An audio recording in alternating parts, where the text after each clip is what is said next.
Hello everyone.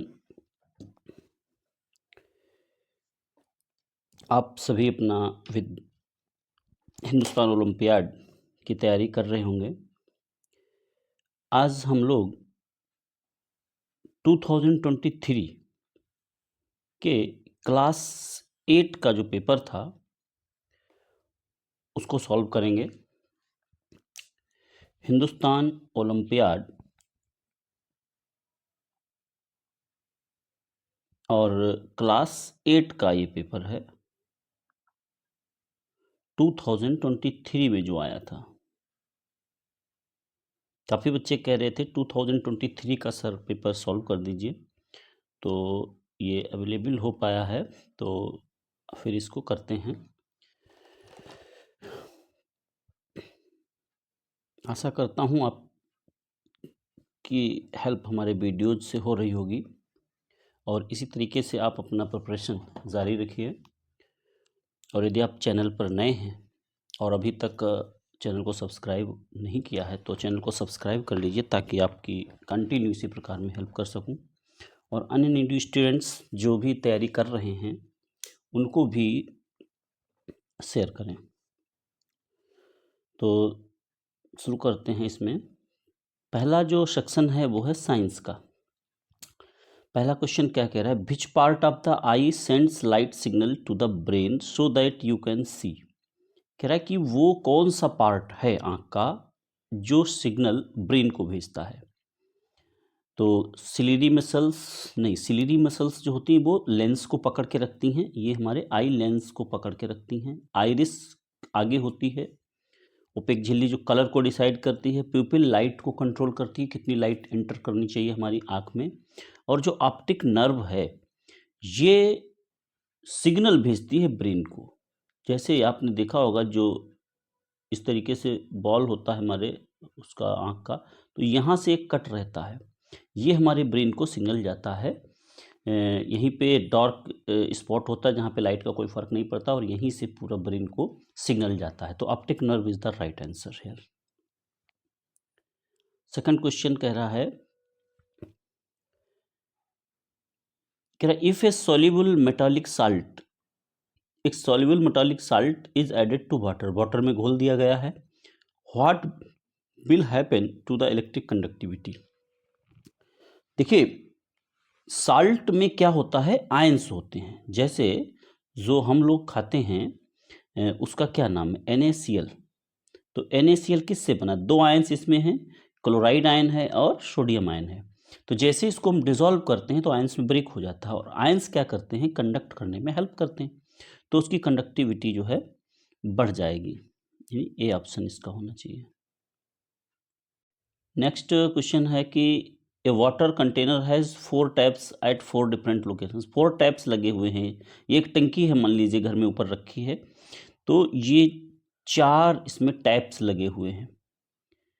तो कह रहा है कि as shown in the illustration at which 2 points will water flow out at the same pressure. देखिए प्रेशर जो होता है वो डिपेंड किस पे करता है, वो करता है हाइट पे डिपेंड करता है, या डेप्थ कह सकते हो, डेंसिटी पे और ग्रेविटी पे।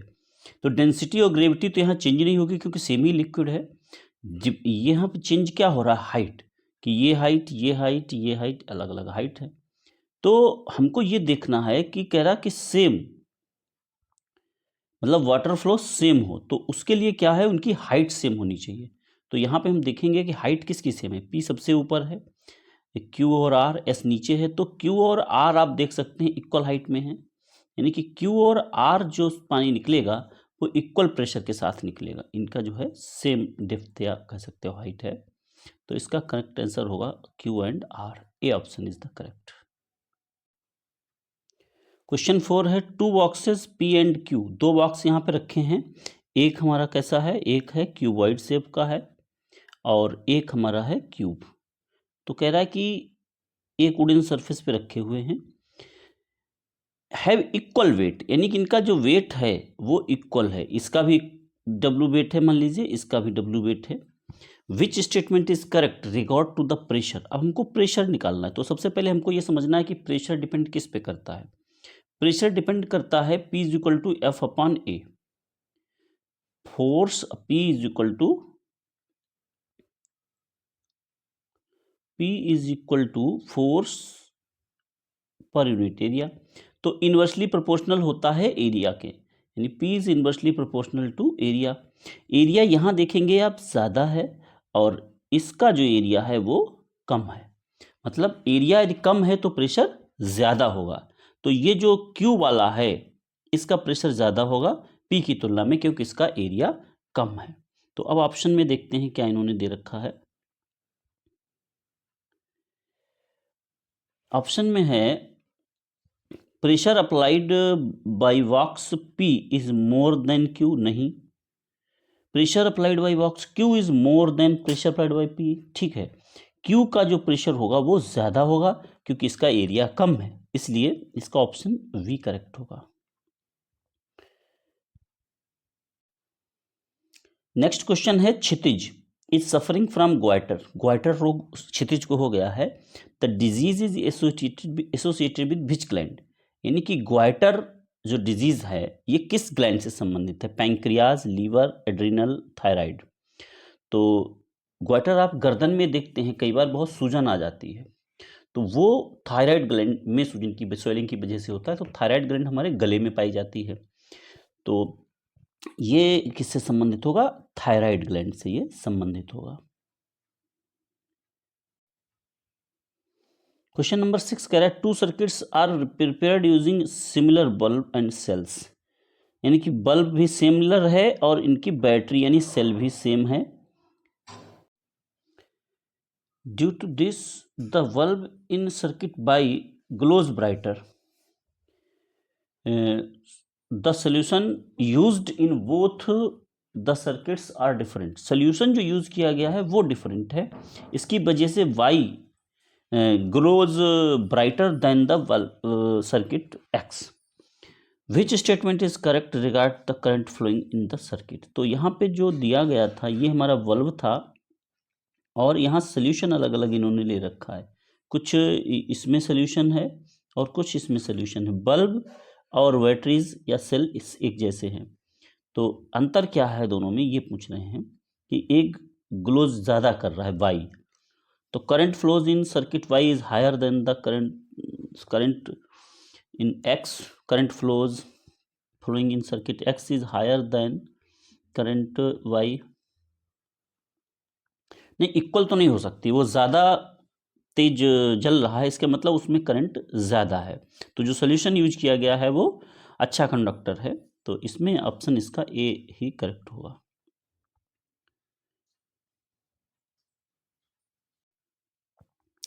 नेक्स्ट क्वेश्चन है which of the following cells are elongated and branched. कौन सी सेल्स हैं जो लंबी होती हैं और ब्रांचेज होती हैं? तो इसमें आपने देखा होगा इस तरीके से निकली रहती हैं इसमें। तो ये जो होती हैं ये आपकी कौन सी नर्व सेल्स होती हैं, बहुत लंबी, सबसे लंबी सेल्स जो बॉडी में हैं वो नर्व सेल्स ही होती हैं और ब्रांच्ड भी होती हैं। तो रेड ब्लड सेल्स बहुत छोटी, वाइट ब्लड सेल्स और उससे छोटी, मसल सेल्स भी, और नर्व सेल्स। तो नर्व सेल्स जो होती हैं जो पूरे बॉडी में सिग्नल कैरी करती हैं कि ब्रेन से ले जाती हैं सारे अदर ऑर्गन्स में, और जो सेंसरी ऑर्गन्स हैं वहाँ से ब्रेन तक सिग्नल लेके जाती हैं ये, तो सबसे बड़ी नर्व सेल्स होती हैं बॉडी में।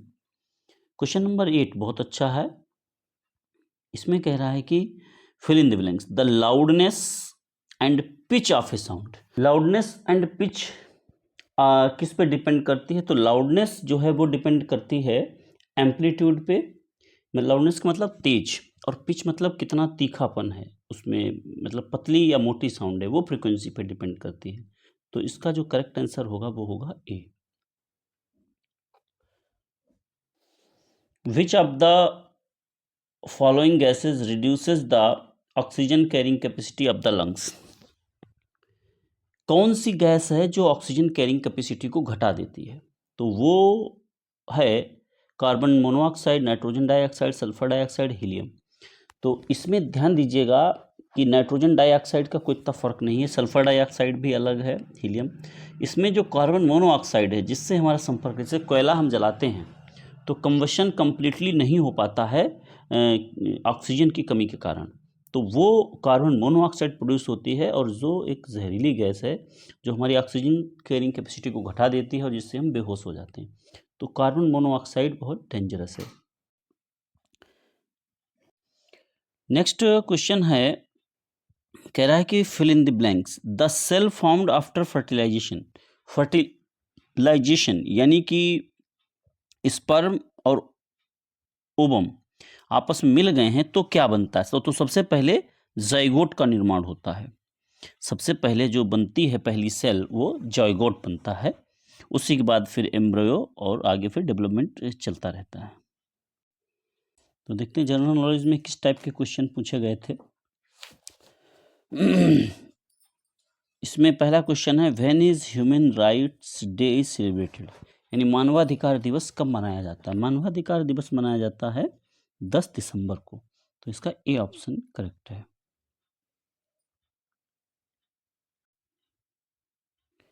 Which state is the largest producer of cashew? Cashew यानी कि कैश्यू का सबसे बड़ा प्रोड्यूसर यानी काजू का सबसे बड़ा उत्पादक कौन सा है भारत में प्रदेश? आंध्र प्रदेश, गोवा, उड़ीसा, महाराष्ट्र। तो जो सबसे बड़ा प्रोड्यूसर है वो है महाराष्ट्र काजू का।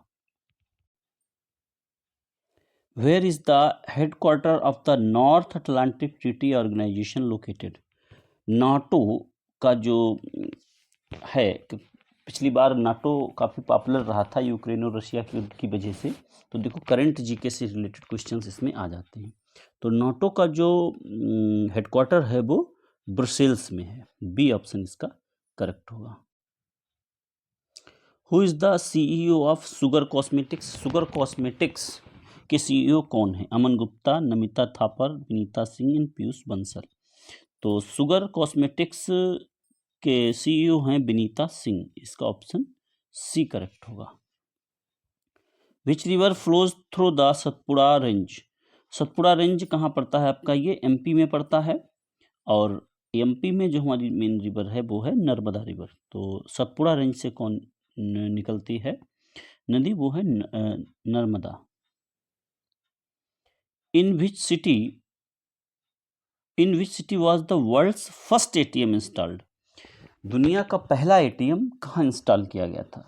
तो न्यूयॉर्क, लंदन, पेरिस, शंघाई। तो पहला दुनिया का एटीएम ये वही 67-68 की तरफ हुआ था, और ये हुआ था लंदन में। इसका वी ऑप्शन करेक्ट होगा।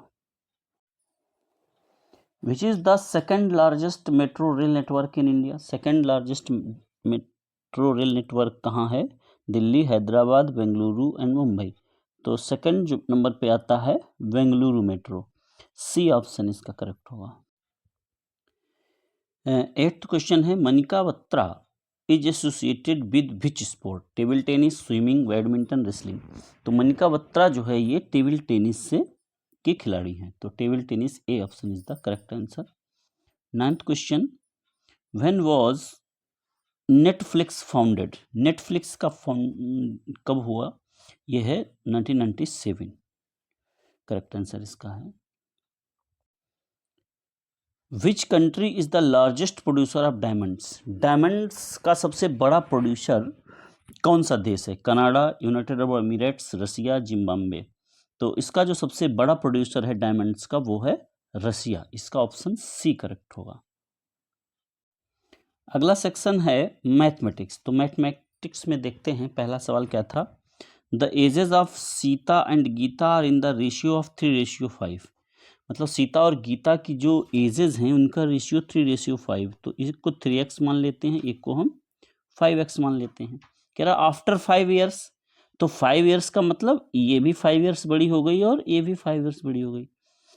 इनकी एज जो है वो कितनी हो जाती है? 42। तो दोनों को जोड़ लेंगे, तो दोनों को जोड़ने के बाद कितना आ जाएगा? 8x + 10 is equal to 42।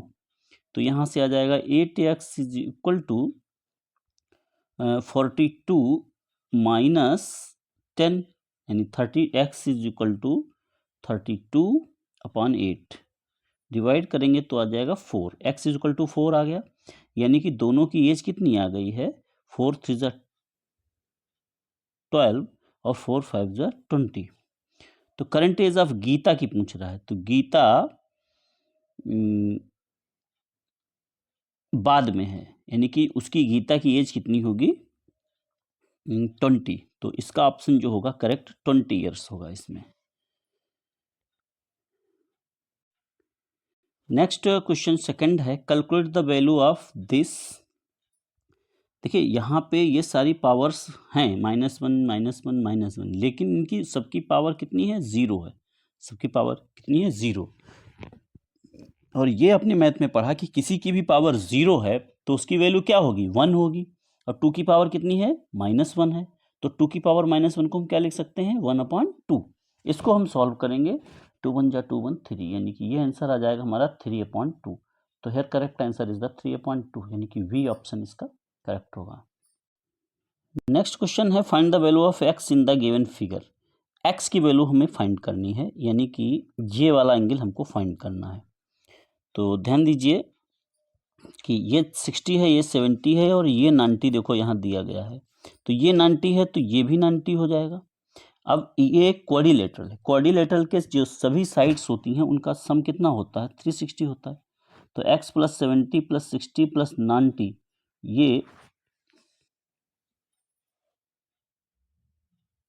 ये इक्वल टू हो जाएगा 360।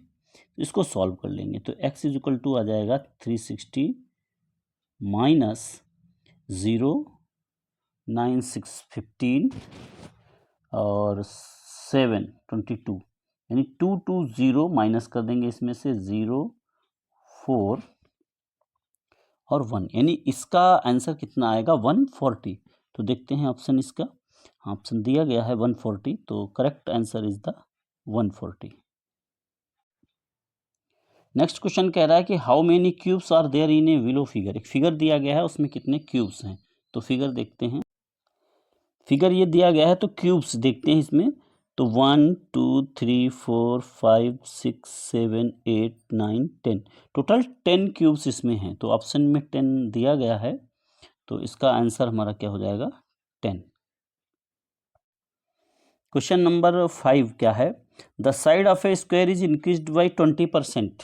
कह रहा है कि स्क्वायर है, उसकी साइड x है, कह रहा है 20% इंक्रीज कर दी गई है। तो 20% इसमें ऐड कर देंगे, पहले कितनी थी, x थी, और अब कितनी हो जाएगी, 20% इसमें ऐड कर दिया, 0 0 2 5 जा 10, यानी 5 1 जा 5 x, यानी कि अब कितनी हो गई, 6/x/5 हो गई। फिर कह रहा है कि what will be percentage in area. तो पहले इसका एरिया कितना हो जाए, पहले कितना था, ए स्क्वायर एरिया था, अब बढ़ करके कितना हो जाएगा, इसको मल्टीप्लाई स्क्वायर कर देंगे, ये 36x² तो पहले इसका एरिया x² था, अब हो जाएगा 36x²/25। अब हमसे कह रहा कितना बढ़ गया, तो हमें देखना पड़ेगा उसका डिफरेंस, यानी कि अब बढ़ गया है एरिया है तो a डैश माइनस ए, पहले वाला original minus new minus original, तो न्यू हमारा कितना आया, 36x²/25 माइनस x², सॉल्व करेंगे इसको तो 36 में से माइनस हो जाएगा और ये आ जाएगा 11x²/25। कह रहा कि कितना बढ़ गया है, इंक्रीज, तो इतना इंक्रीज हो गया है। तो अब हमें इसका परसेंट निकालना है, तो परसेंट निकालने के लिए हम क्या करेंगे, परसेंट निकालने के लिए कि 11x²/25 हमारा इंक्रीज हुआ है, ओरिजिनल कितना था, x² था, और इसको 100 से हम डिवाइड कर देंगे, तो x² से x² कट जाएगा और 25 से इसको काटेंगे, 25 4 जा 100 और 4 × 11 मल्टीप्लाई हो जाएगा, यानी 44% एरिया उसका बढ़ जाएगा। 44% is the right answer. Next question है 6th, कह रहा है length breadth height of a cuboid are in the ratio. तो LBS दिया गया है, तो L को हम मान लेते हैं यहाँ पे 2x 3x और 5x। कह रहा है area of the smallest surface, तो स्मॉलेस्ट सरफेस उससे बनेगा जो 2 और 3 है, इसका एरिया हमको दे दिया गया, तो इन दोनों को मल्टीप्लाई करोगे तो कितना आ जाएगा, 6x² आ जाएगा, और सबसे स्मॉलेस्ट जो फेस है उसका 54 है, तो 6x² = 54, ax² = 54/9, तो सॉरी 6 9 जा 54, तो X square is equal to कितना आ गया 9, तो एक्स इज इक्वल टू कितना आ जाएगा 3, यानी कि 3 आ गया। तो इसकी साइड्स हमको सारी पता चल गई।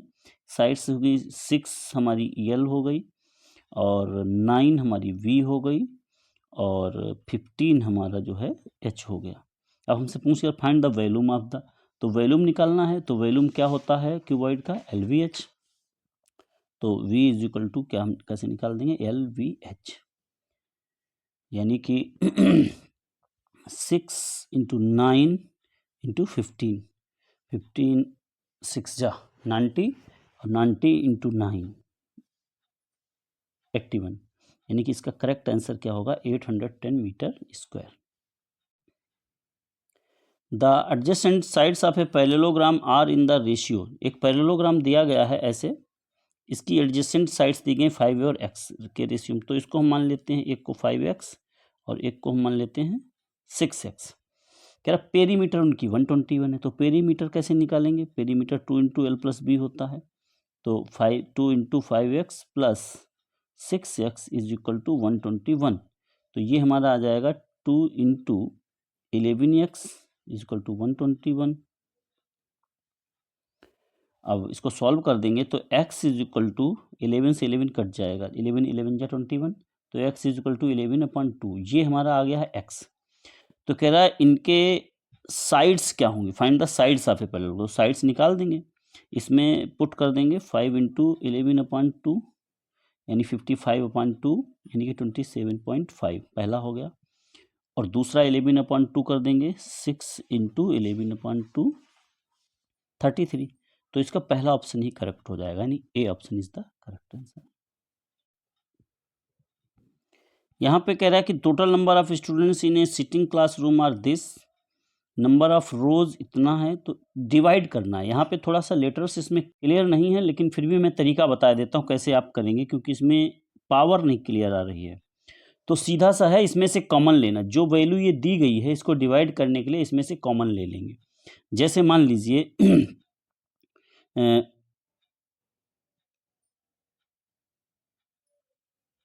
पी स्क्वायर क्यू की power Q minus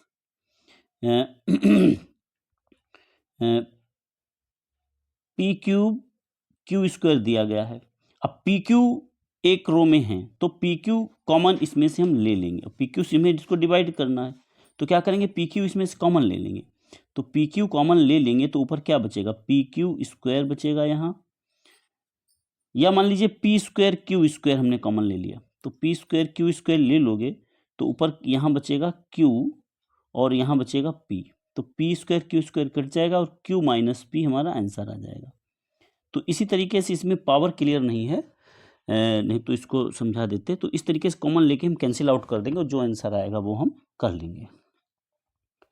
next question number 9 है, कह रहा है कि 10% increase in the price of A commodity, कोई चीज थी उसमें 10% प्राइस में इंक्रीज हो गया, पहले मान लीजिए 100 थी, अब उसका प्राइस कितना हो गया है 110, और उसमें वो कितना खरीदता था, एक्स कोई खरीद लेता था उस वस्तु को, सॉरी पहले जब उसका प्राइस था 100 तब वो खरीद लेता था एक्स, अब प्राइस उसका बढ़ के हो गया है 110, तो अब वो कितना खरीदता, 20% कम खरीदता है, तो x माइनस 20x/100 सॉल्व करेंगे तो 5 जा, तो ये अब कितना खरीदता है 4x/5 खरीद पाता है। तो कह रहा है कितना सेल्स रेवेन्यू, यानी जो सरकार को जो उसका सेल्स रेवेन्यू था वो कितना घट गया, कितने परसेंट घट गया। तो हम देखेंगे पहले कितना सेल्स रेवेन्यू था, पहले था 100x था, पहले 100x था, अब रेवेन्यू कितना हो गया, अब इन दोनों का मल्टीप्लाई करेंगे तो ये आ जाएगा हमारा 0 11 4 जा 44, यानी अब 44x/5 हो गया, तो कितना घट गया इसमें से हम माइनस कर लेंगे तो ये आ जाएगा 500x माइनस 440x/5, तो इनको घटाएंगे तो ये आ जाएगा 60x 60x/5, तो अब हमें इसका परसेंट निकालना है। तो अब इसका हम सेल्स रेवेन्यू देख लेते हैं कितना घट गया है। तो 60x/5 अपॉन पहले कितना था, 100x था, तो 100x में करेंगे x से x कट जाएगा, और परसेंट निकालना है तो इंटू 100 भी करेंगे। तो इंटू 100 करेंगे तो 100 से 100 कैंसिल आउट हो जाएगा, 5 से इसको करेंगे तो 12, यानी 12% उनका रेवेन्यू अब घट गया है। लास्ट क्वेश्चन है मैथमेटिक्स का। Akshat bought a bag for 540 rupees का मिला, और 8% इसमें जीएसटी भी है। तो कह रहा है कि find the price before GST. GST से पहले कितना प्राइस था, तो पहले यदि उसका मान लीजिए प्राइस एक्स था, 8% जीएसटी लगा, यानी अब उसका प्राइस कितना हो गया, 108%। तो 108% कितना है, 540 है। तो एक्स की वैल्यू कितनी हो जाएगी, 540 इंटू 100 अपॉन 108। इसको हम सॉल्व कर लेंगे। तो इसको कर सकते हैं हम, 9 से डिवाइड कर दें, 9 6 54, 9 6 54 और 9 बन जा 9 2, 9 2 जा 18, तो 12 5 जा 60, तो इसका टोटल आ जाएगा 500, यानी कि उससे उसका पहले प्राइस कितना था, 500 था। यहाँ से आप ऐसे इसको कैलकुलेट कर सकते हैं। तो इस प्रकार ये मैथ के क्वेश्चंस थे। अब कुछ क्वेश्चंस यहाँ रीजनिंग के भी दिए गए हैं, इनको भी देख लेते हैं। लॉजिकल रीजनिंग के जो क्वेश्चंस हैं वो कैसे हैं। पहला क्वेश्चन इसमें कह रहा है कि different positions of dice are shown below. तो देखिए कोई भी डाइस होता है उसको ओपन करके आप इसको समझा करें, कि जैसे मान लीजिए ये हमारा डाइस है, 1 2 3। अब इस तरीके से डाइस ओपन होता है, ये क्यूब का मतलब जो चार्ट। अब इसमें सी और ई पास पास हैं, तो सी और ई पास पास हैं, तो ये हम सी और ई बना दिया। कह रहा है एफ बी पास पास हैं, तो एक को हमने एफ बना दिया, एक को बी बना दिया। फिर कह रहा है जो बचे हैं ए और डी, वो बचे हैं। तो कह रहा है ए के अपोजिट क्या होगा, तो आप देख सकते हैं कि ए के अपोजिट यहाँ पे डी है। ए के अपोजिट क्या है, डी। तो यहाँ पे करेक्ट ऑप्शन इसका डी होगा। करेक्ट ऑप्शन यहाँ पे होगा डी। नेक्स्ट क्वेश्चन देख लेते हैं। ये क्वेश्चन क्लियर नहीं आ रहा है, ब्लर है, इसको छोड़ देते हैं। नेक्स्ट है how many triangles are there in below. कितने ट्रायंगल्स इसमें हैं। तो ट्रायंगल्स हमें काउंट करेंगे तो देखेंगे 5 1 2 3 4 5। 5 ये वाले हो गए छोटे वाले, और 5 ऐसे ये बड़े वाले हैं, जैसे 1 हो गया। तो ऐसे ही 5 5 हर तरफ ये इस तरह वाला हो गया। तो 5 5 मिला के टोटल ट्रायंगल्स इसमें हो जाएंगे 10। डी ऑप्शन इसका करेक्ट होगा। नेक्स्ट क्वेश्चन है how many times do the minute and hour hand clock coincides in a day. Day में 24 घंटे होते हैं, और 12 घंटे में 11 बार सुई कॉन्साइड होती है। कैसे, जैसे 12 से चलना स्टार्ट हुई तो 1, फिर यहाँ 2, यहाँ से चली है तो 1 2 3 4 5 6 7 8 9 10 11, एक 11 बार हुई 12 आवर्स में। तो 11 बार का मतलब है 24 घंटे में कितनी बार होगी, 22 बार होगी कॉन्साइड। तो इसका ऑप्शन सी करेक्ट होगा। फिफ्थ क्वेश्चन में कह रहा है कि Ram started walking towards north. ये हमारा मान लीजिए ईस्ट है, ये नॉर्थ है, ये वेस्ट है, ये साउथ है। नॉर्थ में चलना स्टार्ट किया उसने। He walked for a few minutes then turned right. Right में टर्न हो गया और 1 किलोमीटर चला। After walking 1 kilometre he turned left, फिर वो लेफ्ट में टर्न हो गया। अब वो किस डायरेक्शन में जा रहा है, तो सीधा आप देख सकते हैं वो नॉर्थ डायरेक्शन में ही जा रहा है। A option is the correct. Next question कह रहा है in a row Ravi 15th from the left. मान लीजिए एक रो है, यहाँ ये मान लीजिए लेफ्ट है, ये राइट है। ये किस नंबर पे है, ये 15th नंबर पे है रवि। और फिर कह रहा है अमित 16th फ्रॉम राइट। तो अमित कहाँ है, 16th पे है राइट से अमित। फिर कह रहा है Deepak is 4th to the right of Ravi. ये यहाँ पे 4th नंबर पे है दीपक। और फिफ्थ कहाँ से, ये मतलब ये यहाँ से फोर्थ है और यहाँ से फिफ्थ है। तो कह रहा है कि बताओ what is the rank of Ravi from the right. तो यहाँ से रवि कितना दूर है, तो रवि देख लेंगे 16 यहाँ तक हो गया, तो 16 और 5 11 हो गया, और 11 4 15 25। तो इसका जो पोजीशन होगा वो 25th होगा राइट से। अभी जैसा ऊपर हमने डाइस में बताया था वही चीज़ यहाँ पे दी गई है, डाइस को ओपन करके लिख दिया गया है। तो कह रहा है कि विच इज अपोजिट टू 3। तो ध्यान रखिएगा ये वाले इसका अपोजिट होता है, ये इसका अपोजिट होता है, और ये वाला इसका अपोजिट होता है। तो 3 1 का अपोजिट है, यानी कि 3 के अपोजिट में कौन सा नंबर होगा, 1। तो इसका फर्स्ट ऑप्शन ही करेक्ट हो जाएगा, 1। Thank you for watching this video. इतने क्वेश्चन थे क्लास 8 के इसमें इनको हम लोगों ने सॉल्व किया। यदि अभी तक आप चैनल से नहीं जुड़े हैं तो चैनल को सब्सक्राइब लाइक करें, और अधिक तैयारी आप करना चाहते हैं तो आप मेंबरशिप लेकर के अपनी प्रिपरेशन कर सकते हैं, और अन्य नीडी स्टूडेंट्स को भी चैनल को शेयर करें ताकि चैनल को सपोर्ट मिले जो।